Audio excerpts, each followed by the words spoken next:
Well, we have made it to Friday. Thanks for finishing your week with us here on the Noon News. I'm Samantha Sullivan.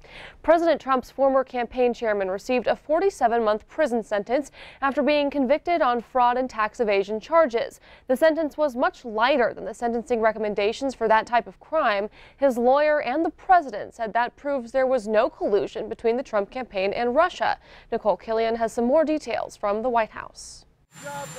President Trump is defending his former campaign chairman, Paul Manafort, who was just sentenced to prison. I feel very badly for Paul Manafort. I think it's been a very, very tough time for him. Thursday, Judge T.S. Ellis called the recommended sentence of 19 to 24 years for fraud and tax evasion excessive and handed Manafort a term of nearly 4 years. That's even less time than Manafort's own attorneys asked for. What you saw today is the same thing that we had said from day one.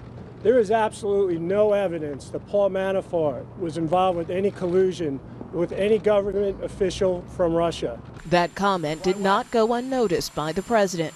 His lawyer went out of his way, actually, to make a statement last night. No collusion with Russia. There was absolutely none.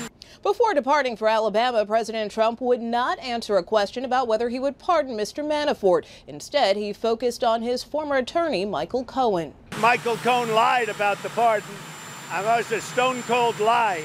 And he's lied about a lot of things, but when he lied about the pardon, that was really a lie. President Trump tweeted that Michael Cohen asked the president himself for a pardon, and Trump said no. That would directly contradict Cohen's testimony to Congress last week. I have never asked for, nor would I accept, a pardon from President Trump. A lawyer for Cohen said his statement was true, but he acknowledged his client directed his legal team last spring to talk to President Trump's lawyer, Rudy Giuliani, about the possibility of a pardon.